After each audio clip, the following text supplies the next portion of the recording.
જય હિન્દ વિદ્યાર્થી મિત્રો, આપ સૌનું બંધારણની મોસ્ટ આઈએમપી એમસીક્યુ સિરીઝમાં હાર્દિક સ્વાગત છે. ચાલો મિત્રો એમસીક્યુ સ્ટાર્ટ કરીએ. નીચેના પૈકી કોની ચૂંટણી માટે એક તબદીલ પાત્ર મત અને ગુપ્ત મતપત્રક દ્વારા મતદાન વડે સપ્રમાણ પ્રતિનિધિત્વ પદ્ધતિનો ઉપયોગ થાય છે? એટલે એમાં એમ પૂછ્યું છે કે કોની ચૂંટણી વખતે સપ્રમાણ પ્રતિનિધિત્વ મત પદ્ધતિનો ઉપયોગ થાય છે. તો પહેલાં આપણે સમજવું પડશે સપ્રમાણ પ્રતિનિધિત્વ એટલે શું. તો સપ્રમાણ એટલે ભાઈ સરખું પ્રમાણ, એટલે મીન્સ આપણે જ્યારે મત આપવાનો છે ત્યારે કોઈની જોડે અન્યાય નથી કરવાનો, પરંતુ દરેકને પ્રાયોરિટી વાઇઝ આપવાનું છે. એક વસ્તુ સમજો કે રાષ્ટ્રપતિની ચૂંટણીની અંદર 4 જણો ઊભા રહ્યા છે, તો તમારે 4 જણોને મત તો આપવાનો છે, પરંતુ પ્રાયોરિટી મુજબ. તમને એવું લાગે છે કે ભાઈ તમને પહેલા નંબરનો કેન્ડિડેટ સૌથી વધુ ગમે છે, તો પહેલો રેન્ક એમને આપો. પછી ત્રીજા નંબરનો કેન્ડિડેટ ગમે છે તો બીજી પ્રાયોરિટી એને આપો. આમ 4ને મત આપવામાં આવે છે. એટલા માટે આ પદ્ધતિને શું કહેવાય? સપ્રમાણ પ્રતિનિધિત્વ પદ્ધતિ કહેવાય. તો આપણે ત્યાં રાષ્ટ્રપતિની ચૂંટણી પણ સપ્રમાણ પ્રતિનિધિત્વ પદ્ધતિ થાય છે, ઉપરાષ્ટ્રપતિની ચૂંટણી પણ, રાજ્યસભાની પણ ચૂંટણી અને વિધાન પરિષદની પણ ચૂંટણી આ જ પદ્ધતિ દ્વારા થતી હોય છે. એટલા માટે કદાચ એક્ઝામમાં પૂછાય કે નીચેના પૈકી કઈ ચૂંટણીમાં તમારે ભાઈ સપ્રમાણ પ્રતિનિધિત્વનો ઉપયોગ થતો હોય છે? તો રાષ્ટ્રપતિ, ઉપરાષ્ટ્રપતિ, રાજ્યસભા અને વિધાન પરિષદના રાજ્યસભાના ઉપાધ્યક્ષની ચૂંટણી. હવે એક વસ્તુ છે કે આમાં સપ્રમાણ પ્રતિનિધિત્વનો ઉપયોગ થતો નથી, તો આ વિધાન ખોટું છે. હવે નાગરિકો માટે રાષ્ટ્રીય નોંધપત્રક વિશે નીચેના પૈકી કયા વિધાન સાચા નથી? એટલે ભાઈ નીચેના પૈકી કયા વિધાન સાચા નથી, એટલે ભાઈ નીચેના પૈકી કયું વિધાન ખોટું છે આપણે જોવાનું છે. કે નેશનલ રજિસ્ટર ફોર સિટીઝન. હવે તમને ખ્યાલ હશે કે ભાઈ તાજેતરમાં જે આસામમાં નેશનલ રજિસ્ટર ઓફ સિટીઝનનો મુદ્દો બહુ જ ચર્ચામાં હતો. એટલે એક પ્રકારનું આપણા રાજ્યના જે નાગરિકો હોય છે ને એનું એક રજિસ્ટર હોય, એના આધારે તો વસ્તુ વાત કરવામાં આવતી હોય છે. હવે ધારો કે તમે ગુજરાત હોય તો ભાઈ ગુજરાતનું પણ પોતાનું એક રજિસ્ટર હોય, એની યાદીમાં તમારું નામ છે કે નહીં તેનું ચેક કરતા હોય છે. તે એનઆરસીનું મૂળ આસામ રાજ્ય વિદ્યાર્થી સંઘ અને ભારત સરકાર વચ્ચે 1985માં થયેલ આસામ સંમતિમાં છે. તો સાચી વસ્તુ છે કે ભાઈ આસામ જે સમજૂતી થઈ હતી ને ભારત સરકાર અને આસામ રાજ્ય વિદ્યાર્થી સંઘ, એના આધારે ભાઈ આ વસ્તુ રજૂ કરવામાં આવેલી છે.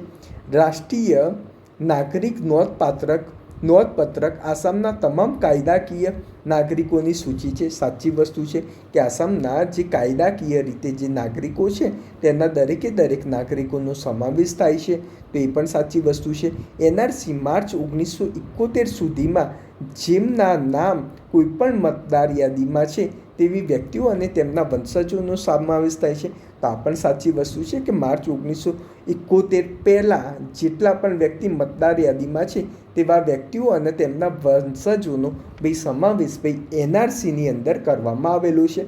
હવે આ વસ્તુ એનઆરસી એ નાગરિકોનું રાષ્ટ્રીય નોંધપત્રક અધિનિયમ 1971 દ્વારા નિયંત્રિત છે, તો ભાઈ આ વસ્તુ ખોટી છે. તો પહેલાં તમારે સમજવું પડશે સાહેબ આ એનઆરસી કેમ લાવવામાં આવ્યું. તો મિત્રો તમને ખ્યાલ હશે કે 1971, હવે 1971નું જ્યારે યુદ્ધ થયું ત્યારે બાંગ્લાદેશ અલગ દેશ તરીકે બન્યો. હવે જ્યારે બાંગ્લાદેશ અલગ દેશ તરીકે બન્યો ત્યારે ઘણા બધા મુસ્લિમ લોકો આસામ, ત્રિપુરા, મેઘાલય એ બધી જગ્યાએ ઘૂસી આવ્યા હતા. તેટલા માટે તેના આસામના સ્થાનિક નાગરિકોએ ભાઈ વિરોધ ઉઠાવ્યો કે ભાઈ અહીંયા આગળ જે એમ કહેવાય ને કે શરણાર્થી જે એકદમ ઇનલીગલ લોકો આવેલા એમનું ખૂબ જ પ્રમાણ વધ્યું છે ને એ લોકો લુખ્ખા તત્વો પણ એમાં આવી ગયા છે. એટલા માટે આ લોકોને પાછા ઘર ભેગા કરવા પડે, એટલા માટે એનઆરસી લાગુ કરો. એનઆરસી શું હોય? National register of citizen. ભાઈ તમે કોઈ પણ જગ્યાએ રહો છો તો તમારું નોંધણી પત્રકની અંદર તમારું નામ 100% હોવાનું ભાઈ એનઆરસી છે. તો આ એનઆરસી લાગુ કરવા માટે આસામ યુનિયન જે વિદ્યાર્થીઓનું યુનિયન હતું ને તેમને વાત કરી હતી કે આપણા આસામની અંદર આ ટાઈપનું એનઆરસી લાગુ પડે ને એની અહીંયા આગળ જો કે ડેટ બી એમ કીધી કે ભાઈ માર્ચ 1971 સુધીમાં. હવે આમાં કેવું છે કે માર્ચ 1971 પહેલાં જેટલા બી લોકો આવ્યા છે એ દરેકનું રજિસ્ટર્ડ છે. માર્ચ 1971 પછી અમુક લોકો ઇનલીગલ આવેલા હોય ને એ ટાઈપના હોય તેમને ભાઈ કાઢી મૂકવાની વાત થશે, તેટલા માટે ભાઈ આ લાગુ કરવામાં આવ્યું હતું. ઓકે, હવે નીચેના પૈકી કઈ જોડી યોગ્ય રીતે જોડાયેલી નથી એ જોવાનું છે. તો મિત્રો અહીંયા આગળ આ બધું સજા માફી આ બધું શું છે કે તમને ખ્યાલ હોય કે રાષ્ટ્રપતિ, તો આપણા રાષ્ટ્રપતિ જોડે ન્યાયિક સત્તા મળેલી છે. રાષ્ટ્રપતિ જોડે બહુ જ મસ્ત ન્યાયિક સત્તા મળેલી છે કે કોઈ પણ ગુનાને સંપૂર્ણ રીતે માફી પણ આપી શકે, એનું લઘુકરણ પણ કરી શકે અથવા એના ઉપર વિરામ પણ આપી શકે. તે જુદી જુદી કન્ડિશન ઉપર ભાઈ એ ડિસિઝન લઈ શકતા હોય છે. તેને અનુલક્ષીને આ પૂછાયું છે. તો હવે તમને એક સિમ્પલ વસ્તુ છે કે રાષ્ટ્રપતિ જોડે સુપ્રીમ કોર્ટના ન્યાયાધીશ, વડી અદાલતના ન્યાયાધીશના નિમણૂક કરવાની પણ સત્તા હોય છે.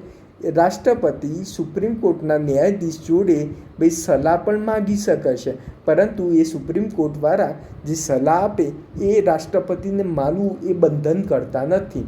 હવે એક વસ્તુ થયું કે કદાચ રાષ્ટ્રપતિને લાગ્યું છે કે ભાઈ કદાચ કોઈ આ શાહરૂખ ખાનનો છોકરો જેલમાં ગયો હતો, તો ભાઈ એ રિલેટેડ શું કાર્યવાહી કરવી જોઈએ એના રિલેટેડ એ સુપ્રીમ કોર્ટ જોડે ભાઈ સલાહ માગે છે. તો સુપ્રીમ કોર્ટ કહે કે ભાઈ 2 વર્ષ જેલમાં નાખો પછી છોડી દો. તો ભાઈ રાષ્ટ્રપતિને માનવું જરૂરી નથી કે ભાઈ એને 2 વર્ષ આપીને છોડી જ દેવાનું. રાષ્ટ્રપતિ ઈચ્છે તો ભાઈ 5 વર્ષ સુધી પણ રાખી શકે છે. તો આ ટૂંકમાં એટલું જ વસ્તુ છે કે રાષ્ટ્રપતિ સુપ્રીમ કોર્ટ જોડે આર્ટિકલ 143 અંતર્ગત સલાહ માગી શકે છે, પરંતુ એ સલાહ માટે ભાઈ માનવા માટે એ બંધન કરતા નથી. તો અહીં આગળ જોઈ લઈએ કે સજા માફી. તો સજા માફીમાં માત્ર માફી જ સજાનો સંપૂર્ણપણે અંત લાવી શકે છે. એ સજા માફી એટલે એક વસ્તુ છે કે તમને સજામાંથી સંપૂર્ણ માફ કરે છે, તે વસ્તુ આપેલી છે ભાઈ સંપૂર્ણપણે અંત લાવી દે છે. સજામાં પરિવર્તન. તો સજામાં પરિવર્તનમાં શું હોય કે ભાઈ તમારી શિક્ષામાં ભાઈ ઘટાડો કરવામાં આવશે. તો ભાઈ તેના દ્વારા સજાને હળવા પ્રકારની સજામાં ભાઈ ફેરવવામાં આવશે.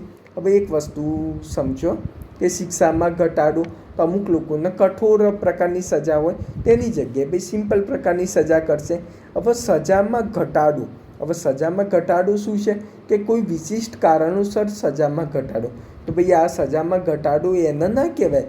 કોઈ વિશિષ્ટ કારણસર જે સજામાં જે ઘટાડો થાય તેને તો ભાઈ વિરામ કહેવામાં આવતા હોય, વિરામ અથવા એને રિસ્પાઇટ કહેવામાં આવે. આ જે આપેલું છે ને એને વિરામ અથવા રિસ્પાઇટ કહેવામાં આવે. કદાચ કોઈ મહિલા પ્રેગ્નેન્ટ છે તો ભાઈ એના કોઈ વિશેષ પરિસ્થિતિના આધારે એમાં સજામાં ઘટાડો કરવામાં આવે. ને જ્યારે સજામાં ઘટાડો છે ને મિત્રો, જે અહીં આગળ રિમિશન લખેલું છે એને મિત્રો પરિહાર કહેવામાં આવે. પરિહાર કહેવામાં આવે છે. તેમાં સજાનો પ્રકાર બદલ્યા સિવાય સજાના સમયગાળામાં ઘટાડો કરવામાં આવે છે. એટલે સજા જે પ્રકારે કઠોર હોય ભાઈ એ પ્રકારે રાખવાનું, પરંતુ સજાના જે સમયગાળા છે એમાં ઘટાડો કરવામાં આવે છે. તો આ વસ્તુ ખોટી આપેલી છે કે વિશિષ્ટ કારણોસર માટે, તો ભાઈ વિરામ આવે એટલા માટે. પછી ભારતના નિયંત્રક અને મહાલેખા પરીક્ષક ખાલી જગ્યા સિવાયની તમામ પ્રકારની લેખા પરીક્ષા ઓડિટ કરે છે. તો ભાઈ આ જે આપણે કંટ્રોલ ઓડિટર જનરલ છે ને મિત્રો, તો આ 3 પ્રકારનું ઓડિટિંગ કરે. માલિકીનું ઓડિટિંગ કરે, ભંડોળની જોગવાઈનું ઓડિટિંગ કરે, કાર્યદક્ષ કામગીરીનું પણ ઓડિટિંગ કરે. તો આમાંથી એક પણ ભાઈ આપણે કહીએ ને ઉપરોક્ત પૈકી એક પણ એવું નથી કે જે ઓડિટ ના કરતા હોય. હવે ગ્રામસભાની બેઠક કરવા માટે ઓછામાં ઓછી હાજર સભ્યોની સંખ્યા કેટલી હોવી જોઈએ? તો ભાઈ તમારા ગ્રામસભામાં બેઠક કરવી છે તો આપણે 10મા ભાગની તો સંખ્યા હાજર હોવા જ જોઈએ. તો આ ઇમ્પોર્ટન્ટ છે કે કુલ સદસ્યની ભાઈ 1/10 જેટલી હોય અને કોરમ કહેવામાં આવતી હોય છે. અનુસૂચિત જાતિ અને જનજાતિઓના કલ્યાણ માટેની સમિતિ કે તેમના સાર્વત્રિક કલ્યાણ માટે બનેલી છે, તેમાં કુલ કેટલા સભ્યો છે? તો ભાઈ અનુસૂચિત જાતિ અને જનજાતિ માટે કલ્યાણ માટે જે સમિતિ બની છે તેમાં ભાઈ 30 સભ્ય છે. એમાં 20 લોકસભાના અને 10 રાજ્યસભાના. હવે મિત્રો આ જ રીતે બહુ બધી સમિતિઓ આવતી હોય છે, જેમ કે જાહેર હિસાબ સમિતિ. તો મને કોમેન્ટ બોક્સમાં જણાવજો કે ભાઈ જાહેર હિસાબ સમિતિની અંદર કુલ કેટલા સભ્યો હોય છે, જાહેર હિસાબ સમિતિની અંદર કુલ કેટલા સભ્ય છે. તેમજ આના સિવાય જેટલી પણ સમિતિ આવે છે ને એમાંથી દર વખતે એક પ્રશ્ન પૂછાતા હોય છે. તો દરેકે દરેક સમિતિ મને કોમેન્ટ બોક્સમાં લખો ને એમાં લોકસભા અને રાજ્યસભામાં કેટલા સભ્ય છે ને પ્લસ કઈ સમિતિમાં સૌથી વધુ મેક્સિમમ સભ્યો હોય છે એ પણ મને કોમેન્ટ બોક્સમાં જણાવો. આર્થિક રીતે નબળા વર્ગોને આરક્ષણ પૂરું પાડવા 2019માં કયો અનુચ્છેદ ઉમેરવામાં આવે? તો દરેકને ખબર છે કે ભાઈ આર્થિક રિલેટેડ જે EWS વાળા માટે છે તો આર્ટિકલ 15 છે અને આર્ટિકલ 16 છે ભાઈ ઉમેરવામાં આવ્યો છે. ઓકે, તો અહીંયા આગળ તમને ખ્યાલ હશે ને, આર્ટિકલ 16 છે ને એ નોકરી સંબંધિત જે આપણને અમુક આરક્ષણ આપવામાં આવતું હોય છે તેના રિલેટેડ જોગવાઈઓ હોય છે. અને આર્ટિકલ 15 તો ધર્મ, જાતિ, જ્ઞાતિ, લિંગ એના કોઈપણ આધારે તમારા પ્રત્યે કોઈપણ જાતનો ભેદભાવ નહીં કરવામાં આવે એની વિશે ભાઈ વાત કરવામાં આવતી હોય છે. મિત્રો, આ આર્ટિકલ બહુ ઇમ્પોર્ટન્ટ છે. આર્ટિકલ મૂળભૂત અધિકાર એટલા મસ્ત રીતે લખાયેલા છે ને તેની બેઝિક સમજ કેળવવી બહુ જરૂરી છે. તમે જુઓ કે આર્ટિકલ 15(1) અંદર કેવી રીતે લખાયું હશે કે ભાઈ ધર્મ, જાતિ, જ્ઞાતિ, લિંગના આધારે કોઈપણ વ્યક્તિનો ભાઈ કોઈપણ રીતે ભાઈ ભેદભાવ ના થવો જોઈએ એ ટાઈપની વાત કરેલી હશે. પછી આર્ટિકલ 15(2) અંદર એવું વાત કરવામાં આવી હશે કે કોઈપણ ધર્મ, જાતિ, જ્ઞાતિ, વંશનો કોઈપણ વ્યક્તિને કોઈપણ જગ્યાએ સ્તર ઉપર પ્રવેશ કરવાની મનાઈ ના કરી શકાય. લાઈક કોઈ એમ છે ST વ્યક્તિ છે, આદિવાસી છે, તો એવું ના કહી શકાય કે ભાઈ એ મૂવી જોવા ના આવી શકે તે વસ્તુ, અથવા કોઈ રેસ્ટોરન્ટમાં ના જઈ શકે, તો આ ટાઈપનું વસ્તુ ના કરી શકાય. તો આર્ટિકલ 15(1) અને 15(2) ભાઈ એ બહુ પોઝિટિવ બતાવે છે. પછી શું કરશે આ લોકો કે આની અંદર અપવાદ મૂકી દેશે, અને વિશેષ સત્તા આપશે. જેમ કે આર્ટિકલ 15(3)ની વાત કરીએ તો ભાઈ મહિલા અને બાળકો માટે વિશેષ સત્તા આપી દેશે. એ આર્ટિકલ 15(4)ની વાત કરીએ તો જે આપણા OBC ભાઈઓ, SC ST ભાઈઓ છે એમના માટે ભાઈ વિશેષ સત્તા આપી દેશે. તો આ રીતના આર્ટિકલ છે કે પહેલાં શરૂઆતમાં ભાઈ આ રીતનું ના થવું જોઈએ ને પછી અપવાદ કરીને એ આવા લોકો જે નીચલા વર્ગ છે, જે ખરેખર શોષિત છે, તે લોકો માટે વિશેષ પ્રકારની જોગવાઈ કરશે. તો આ રીત કે આર્ટિકલ 16ની અંદર પણ આ રીતનું છે કે પહેલાં 2 આર્ટિકલ હશે, 16(1) અને 16(2), તો નોકરી સંબંધિત વાત કરાય છે. ને 16(3), 16(4), 16(5) ને પછી 16(6)ની અંદર વિશેષ જે અપવાદો આપેલા છે ભાઈ એનો ઉલ્લેખ કરવામાં આવશે. તો આ ટાઈપનું થોડું સમજજો. ઓકે, હવે નીચેના પૈકી કયો કેસ ક્ષેત્ર જાહેર હિતનો દાવો તરીકે ગણી શકાય નહીં? નીચેના પૈકી કયો કેસ ભાઈ PIL તરીકે ગણી શકાય નહીં? તો ભાઈ હવે એક વસ્તુ છે કે મકાન માલિક ભાડુઆતની લગતી બાબત, તો સાચી વસ્તુ છે કે આ ભાઈ PIL હેઠળ ના આવે, આ વસ્તુ પણ બરાબર છે. સેવાકીય બાબતો અને વ્યક્તિના પેન્શન અને ગ્રેજ્યુએટની લગતી બાબતો, આ પણ સાચી વસ્તુ છે, PIL ના આવે. કેન્દ્ર રાજ્ય સરકારની વિભાગો અને સ્થાનિક સંસ્થાઓ વિરુદ્ધની ફરિયાદો, તો આ પણ PIL અંગે ના આવી શકે. ને વડી અદાલત અને તાબી અદાલતમાં પેન્ડિંગ કેસની ઝડપી સુનાવણી માટે દાદ અરજી, તો આ પણ PILની અંદર ના આવે. તો આ બધી વસ્તુ ટૂંકમાં કે ભાઈ જે વસ્તુ ટાઈપની વાત કરી છે ને તે એના PIL અંતર્ગત ના કરી શકાય, કેમ કે ભાઈ આ જાહેર હિતનો કોઈ પ્રકારનો દાવો નથી. એટલા માટે હવે રાજ્યના રાજ્યપાલની ન્યાયિક સત્તા વિશે નીચેના પૈકી કયા વિધાન સાચી હશે? કે રાજ્યના કારોબારી ક્ષેત્રની સત્તા મુજબ રાજ્યપાલ કોઈપણ વ્યક્તિને કોઈપણ ગુના સબબ થયેલ સજા માફ કરી શકે છે, ઓછી કરી શકે છે, તેમજ માત્ર ઠપકો પણ આપી શકે છે. તો રાજ્યની કારોબારી સત્તા અંતર્ગત વ્યક્તિને કોઈપણ ગુના અંતર્ગત ભાઈ સજા હોય તો ભાઈ માફ કરવાનું કામ કરી શકે છે, એને ઓછી પણ કરી શકે છે, અને માત્ર ઠપકો પણ રાજ્યપાલ આપી શકે છે. સાચી વસ્તુ છે. તેઓ રાજ્યની વડી અદાલત સાથે પરામર્શ કરીને જિલ્લા ન્યાયાધીશની નિમણૂક, સ્તર નિમણૂક અને બઢતી જે પ્રમોશન આપવા હોય એ પણ આપી શકે છે. તે પણ ભાઈ સાચી વસ્તુ છે. વડી અદાલતના ન્યાયાધીશ પગાર અને ભથ્થાઓમાં ખર્ચ ભારતના એકીકૃત ભંડોળમાંથી કરવામાં આવે છે. તો ભાઈ ખોટી વસ્તુ છે. વડી અદાલતનો ખર્ચ હોય એ ભાઈ રાજ્યના જે ભંડોળ હોય ને એમાંથી કરવામાં આવે.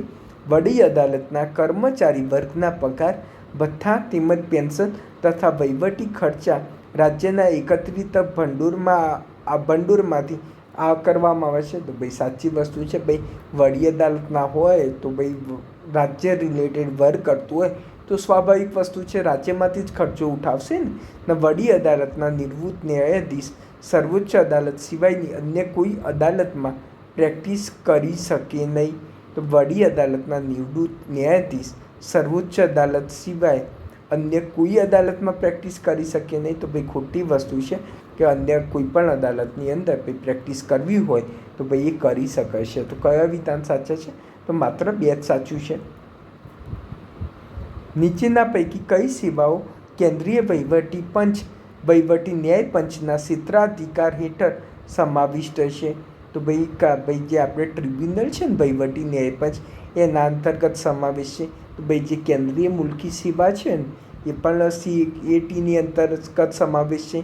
કેન્દ્ર હેઠળની મુલકી સેવા અને સંરક્ષણ સેવાઓના નાગરિક કર્મચારીઓ તે પણ આની અંદર સમાવેશ થયેલો છે. સંસદીય સચિવાલય કર્મચારી વર્ગ તો ભાઈ એમાં વહીવટીમાં ના આવે મિત્રો, આ વહીવટી ન્યાય પંચમાં ના આવે. ને સર્વોચ્ચ અદાલત તો ભાઈ સર્વોચ્ચ અદાલત તો વાત જ નથી આવતી કે સર્વોચ્ચ એમનું અલગથી હોય, તે વહીવટી ન્યાય પંચની અંતર્ગત એનો સમાવેશ ભાઈ થતો નથી. રાષ્ટ્રીય કાનૂની સેવા સત્તા મંડળ બાબતે નીચેના પૈકી કયા વિધાનો સાચા છે? રાષ્ટ્રીય કાનૂની સેવા સત્તા મંડળ બાબતે તો આ સત્તા મંડળ સ્થાપના સંસદમાં ઘડવામાં આવેલ અધિનિયમ અંતર્ગત કરવામાં આવી. તો આ સાચી વસ્તુ છે કે ભાઈ આ સત્તા મંડળ છે રાષ્ટ્રીય કાનૂન સત્તા મંડળ, એના માટે ભાઈ એક એક્ટ બનાવવામાં આવ્યો હતો. એના અંતર્ગત ભાઈ આની જોગવાઈ કરવામાં આવેલી છે.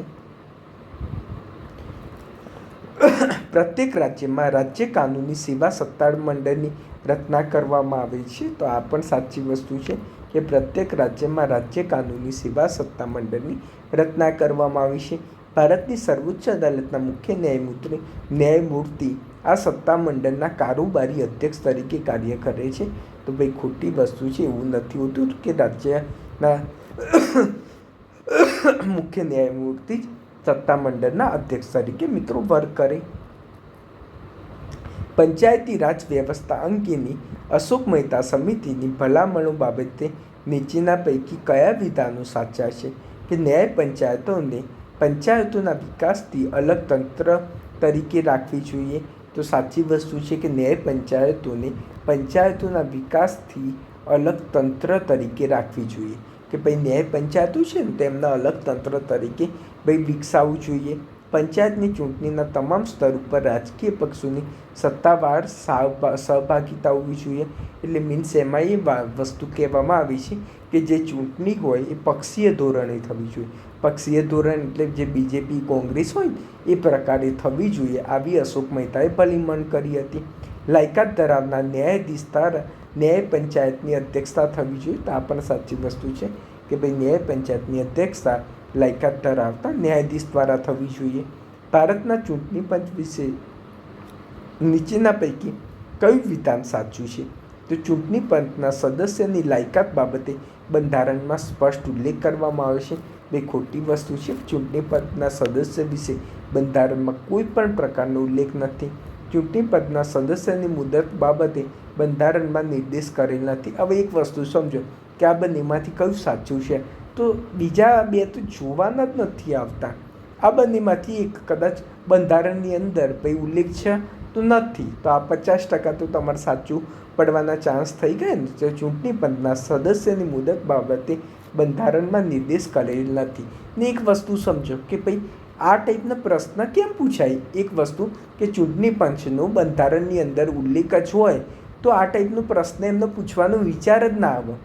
એક વસ્તુ છે કે ભાઈ સુપ્રીમ કોર્ટ, તો સુપ્રીમ કોર્ટના અથવા એમ સમજો કે લોકસભાના સભ્ય બનવા માટેની ઉંમરની જોગવાઈ બંધારણની અંદર સ્પષ્ટ સ્વરૂપે આપેલી છે.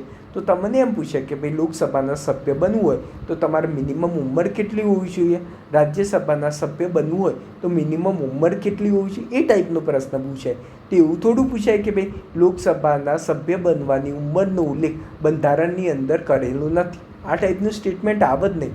આવું વિચાર ત્યારે જ આવે કે જ્યારે એ પ્રકારનું કંઈ હોતું જ નથી. અહીંયા આગળ શું કે ચૂંટણી પંચના સદસ્યની મુદત બાબતે બંધારણની અંદર કોઈ પણ પ્રકારનો ભાઈ નિર્દેશ કરવામાં આવેલ નથી. ભારતના નાણાં પંચ વિશે નીચેના પૈકી કયું વિધાન સાચું છે? હવે તમને સોલ્વ કરવાની પ્રોપર મેથડ બતાવું છું. હવે થોડું આપણે એક્ઝામ પોઈન્ટ ઓફ વ્યૂથી જઈએ છીએ કે ભાઈ નાણાં પંચ વિશે નીચેના પૈકી કયું વિધાન સાચું છે એ સમજો. હું એ જ રીતે સોલ્વ કરાવીશ કે તમને સહેજ પણ બંધારણ વિશે નોલેજ નથી, પરંતુ તમારામાં થોડી બેઝિક નોલેજ એટલે મીન્સ કોઠાસૂઝ છે એ પ્રમાણે આપણે સોલ્વ કરવાનો પ્રયત્ન કરીશું. ભારતનું નાણાં પંચ એક અધ્યક્ષ અને 5 અન્ય સદસ્યનું બનેલું છે. હવે મિત્રો નાણાં પંચ તમે પંચ કોને કહેતા હોય? 5 લોકોનો સમૂહ હોય તો ભાઈ અહીંયા આગળ એક નાણાં પંચનો અધ્યક્ષના 5 અન્ય વ્યક્તિ હોય તો આ તો 6 લોકો થાય. તો ભાઈ 6 લોકોને ક્યારેય પંચ કહેવાય? કોઈ જગ્યાએ કીધું કે ભાઈ 6 જણ હોય તેને પંચ કહેવાય? ભાઈ પંચની અંદર 5 જ જણ હોય. આ સ્ટેટમેન્ટ ખોટું છે. તો અહીંયા આગળ ભાઈ પહેલું ખોટું હોય તો આ બંને તો કેન્સલ થઈ ગયા.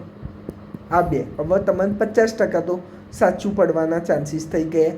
પંચના સદસ્યની લાયકાત સુનિશ્ચિત કરવા માટે બંધારણે સંસદને અધિકૃત કરેલ છે.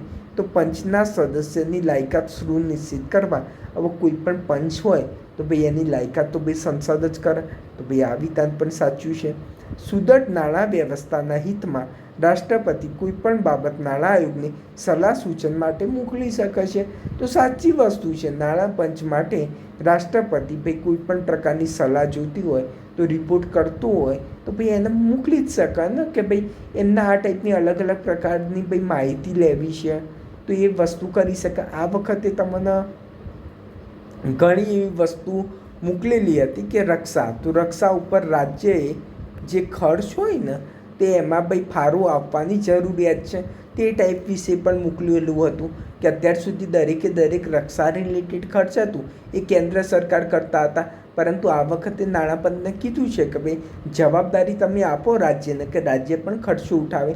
તો આ ટાઈપની વાત જે નાણાં પંચની અંદર શું કે ભાઈ રાજ્ય વચ્ચે નાણાંની વહેંચણી કેવી રીતે કરવાનું એ કામ કરતા હોય, એ માટે માનાંકો સેટ કરતા હોય કે ભાઈ આપણે રાજ્યો વચ્ચે પૈસાની વહેંચણી કેવી રીતે કરીએ કે ભાઈ વસ્તી આધારિત કરીએ, વિસ્તાર આધારિત. તો ભાઈ વિસ્તાર આધારિત તો કેટલા ટકા વિસ્તારના આધારે આપણે વહેંચણી કરીશું. તો આના રિલેટેડ આ લોકો કાર્ય કરતા હોય છે.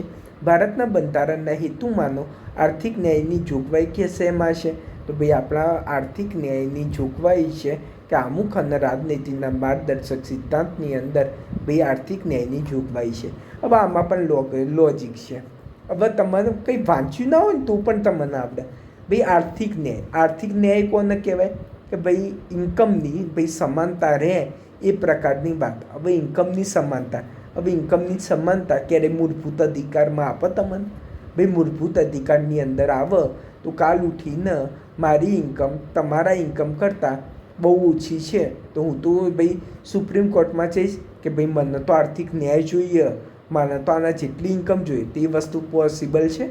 તો ભાઈ નથી. તો આ ટાઈપનું સુપ્રીમ કોર્ટમાં જવાય એવી વસ્તુ હુકમ મૂકે એ લોકો.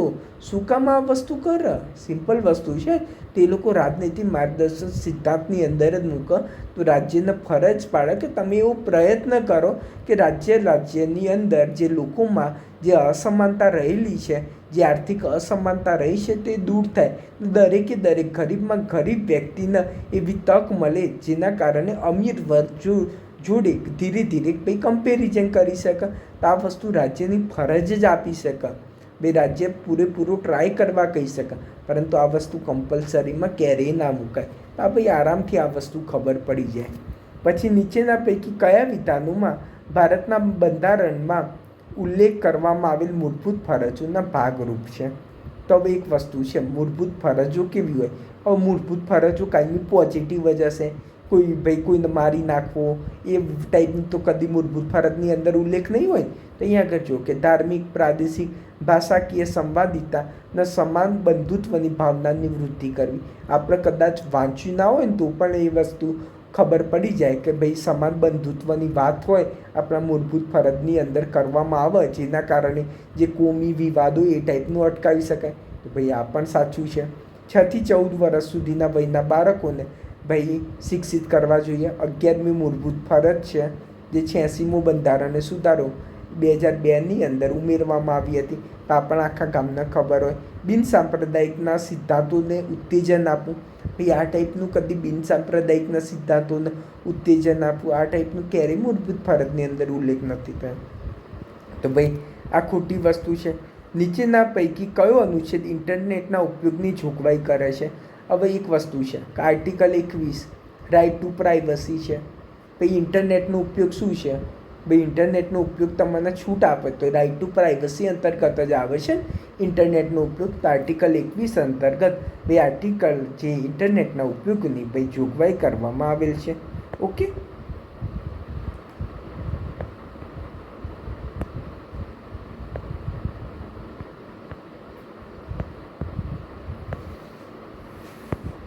ને કોમેન્ટ બોક્સમાં જો લેક્ચર સારું લાગે તો કોમેન્ટ બોક્સમાં આ ચેનલને કરજો, અને આ લેક્ચરની PDF જોઈતી હોય તો 9162614364 ઉપર મેસેજ કરજો. ને નવા જોડાયેલા હોય તો આ ચેનલને સબસ્ક્રાઈબ પણ કરજો. ઓકે મિત્રો.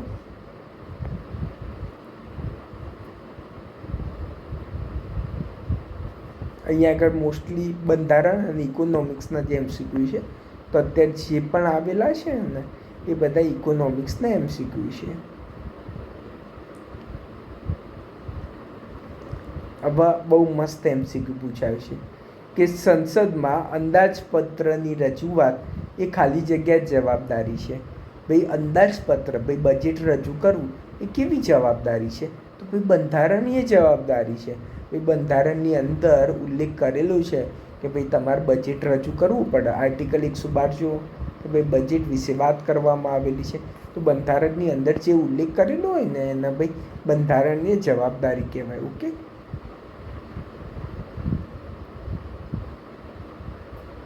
અહીંયા આગળ મોસ્ટલી ઇકોનોમિક્સના મિત્રો બહુ જ પૂછાયેલા છે.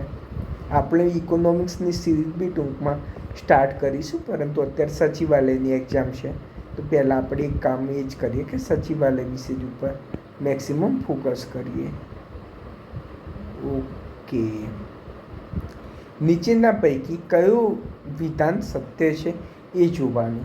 અનુચ્છેદ 14માં પ્રાકૃતિક ન્યાયનો સિદ્ધાંત છે, તો સાચી વસ્તુ છે કે અનુચ્છેદ 14ની અંદર ભાઈ પ્રાકૃતિક ન્યાયનો સિદ્ધાંત, કાયદા સમાનતા, તમને ખ્યાલ છે કે ભાઈ કાયદાનું સમાન રક્ષણ વિશે ભાઈ વાત કરવામાં આવેલી છે.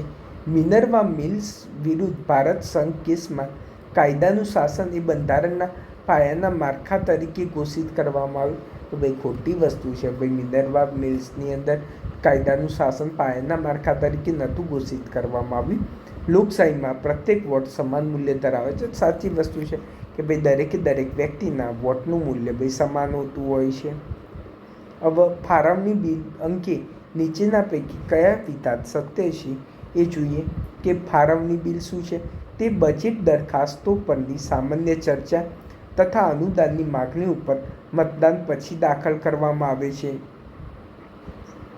સાચી વસ્તુ છે. ફાળવણી બિલ એ સરકારને ભારતના એકીકૃત ભંડોળમાંથી અને બહાર ખર્ચ કરવાની સત્તા આપે છે. તે પણ સાચી વસ્તુ છે કે ભારતના એકીકૃત ભંડોળમાંથી કંઈ પણ પ્રકારનો ખર્ચ કરવો હોય તો સત્તા આપશે. આ બિલને પસાર કરવાની પ્રક્રિયા અન્ય નાણાકીય બિલના કિસ્સામાં હોય છે તેવી જ છે, તેથી તે માત્ર લોકસભામાં રજૂ કરાય છે. તો આ પણ સાચી વસ્તુ છે.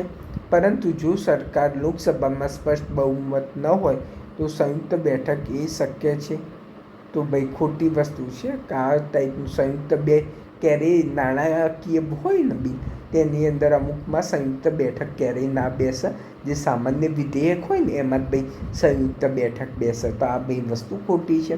હવે એક વસ્તુ છે કે આમાં કંઈ એટલું બધું કંઈ લોજિક વસ્તુ નથી. ભાઈ ફાળવણી બિલ તે એપ્રુવ, મને એક જ મિનિટ કે ભાઈ ફાળવણી બિલ એટલે શું? મને કોમેન્ટ બોક્સમાં છે ને આના વિશે ડિટેલ્સમાં લખીને મોકલો, પછી હું તમને સમજાવી દઈશ કે ભાઈ એપ્રોપ્રિએશન બિલ શું આવતું હોય છે. પરંતુ મને કોમેન્ટ બોક્સમાં લખીને લખજો. હું તમને નેક્સ્ટ લેક્ચરની અંદર દરેકે દરેક વસ્તુ સમજાવી નાખીશ. આર્ટિકલ 110 ના આર્ટિકલ 117 વચ્ચે ડિફરન્સ શું છે, નાણાકીય બિલ શું છે, મની બિલ શું હોય છે, એનો ઉદ્દેશ શું હોય છે, એકદમ ડિટેલ્સમાં સમજાવીશ. બંધારણના 73મો અધિનિયમ 1992 બાબતે નીચેના પૈકી કયું વિધાન સત્ય નથી? નીચેના પૈકી કયું વિધાન ખોટું છે એ શોધવાનું છે. ભાઈ 73મા બંધારણને સુધારા 1992માં જિલ્લા આયોજન સમિતિની રચના કરવામાં આવી હતી. તો ભાઈ ખોટી વસ્તુ છે. આપણને કોઈ જગ્યાએ જિલ્લા આયોજન સમિતિની વાત નથી કરેલી. રાજ્યમાં ચૂંટણી પંચે પંચાયતની તમામ ચૂંટણીનું સંચાલન કરવું. તો ભાઈ કે અંતર્ગત નાણાં આયોગની સ્થાપના કરવી. તો આ મને કોમેન્ટ બોક્સમાં જણાવો કયા આર્ટિકલ અંતર્ગત નાણાં આયોગની સ્થાપનાની વાત કરેલી છે અને પંચાયતની તમામ સીટો સીધી ચૂંટણી દ્વારા પસંદગી કરેલા વ્યક્તિ દ્વારા ભરવી. તો આ પણ મને કયા આર્ટિકલની અંદર 243 કયા આર્ટિકલની અંતર્ગત ચૂંટણી કરીને ભાઈ આ સીટો ભરવામાં આવે છે એ પણ મને જણાવશો. ભારતમાં મંત્રાલય અથવા વિભાગની રચના કરવાનું કાર્ય એ ખાલી જગ્યાનું છે. ભારતમાં મંત્રાલય અથવા વિભાગની રચના કરવાનું કાર્ય ભાઈ કારોબારીનું છે. ભારતના મંત્રાલય અને વિભાગ હોય ને મિત્રો, રચના કરવાનું કામ કારોબારીનું કહેવાતું હોય છે. નીચેના પૈકી મૂળભૂત હક હેઠળ રાઇટ ટુ પ્રેસની બાંયધરી અપાયેલી છે. તો મિત્રો તમને ખ્યાલ હશે કે ભાઈ જે આર્ટિકલ 19 છે એના 1ની અંદર ભાઈ આપણને જે વાણી સ્વાતંત્ર્ય મળ્યું છે ને એના અંતર્ગત જ ભાઈ રાઇટ ટુ પ્રેસનો અધિકાર આપણને આપવામાં આવેલું છે. ન્યાયાલયના અધિકાર બાબતે નીચેના પૈકી કયું વિધાન સત્ય નથી, નીચેના પૈકી કયું વિધાન ખોટું છે એ આપણે જાણવાનું છે. કે ન્યાયાલય એ માત્ર કાયદો કે ગૌણ કાયદો ઘડવા માટે માર્ગદર્શન જારી કરી શકે. તો ખોટી વસ્તુ છે. ન્યાયાલય એવું નથી કે ભાઈ એ માત્ર કાયદોના ગૌણ કાયદા માટે જ કરી શકે. ન્યાયાલય અટકાયતનો સમયગાળો ઘટાડી શકે નહીં. તો આવા ન્યાયાલય અટકાયતનો સમયગાળો ઘટાડી શકે નહીં. તો આ સાચી વસ્તુ છે. ન્યાયાલય એ સરકારને બંધારણીય સુધારા લાગુ કરવા માટે ફરજ પાડી શકે નહીં. આ પણ ભાઈ સાચી વસ્તુ છે. પરંતુ આ જે છે ને કે માર્ગદર્શન જારી કરશે એ ભાઈ ખોટી વસ્તુ છે. ભારતીય બંધારણના આર્ટિકલ 18 હેઠળ નીચેના પૈકી કયું વિધાન સાચું છે? તો લશ્કરી અથવા શૈક્ષણિક વિશિષ્ટ યોગ્યતાનો કોઈ ખિતાબ રાજ્ય દ્વારા એનાયત કરવામાં આવશે નહીં. ભારતના બંધારણના અનુચ્છેદ 18 હેઠળ નીચેના પૈકી કયા વિધાન સાચા છે? તો લશ્કરી અથવા શૈક્ષણિક વિશિષ્ટ યોગ્યતાનો કોઈ ખિતાબ રાજ્ય દ્વારા એનાયત કરવામાં આવશે નહીં. હવે મિત્રો નીચેના પૈકી કયું વિધાન સાચું છે એ લખવાનું છે. તો હવે એક વસ્તુ છે કે આર્ટિકલ 18ની અંદર લશ્કરી અને શૈક્ષણિક વિશિષ્ટ યોગ્યતાને કોઈ ખિતાબ રાજ્ય દ્વારા એનાયત કરવામાં આવશે નહીં. તો ભાઈ આ તો ભાઈ ખોટું વિધાન છે કે ભાઈ આ ટાઈપના હોય કોઈ પણ લશ્કરી અથવા શૈક્ષણિક વિશિષ્ટ યોગ્યતા હોય તે માટે આપી શકો છો. તો આ વિધાન ખોટું છે. ભારતના કોઈ નાગરિકે વિદેશી રાજ્યમાં કોઈ પણ ખિતાબ સ્વીકારશે નહીં. તો એવું નથી સ્વીકારી, એ રાષ્ટ્રપતિની મંજૂરીથી સ્વીકારી શકે. તો ભાઈ કોઈ પણ ખિતાબ સ્વીકારશે નહીં. તો આ પણ ખોટું છે.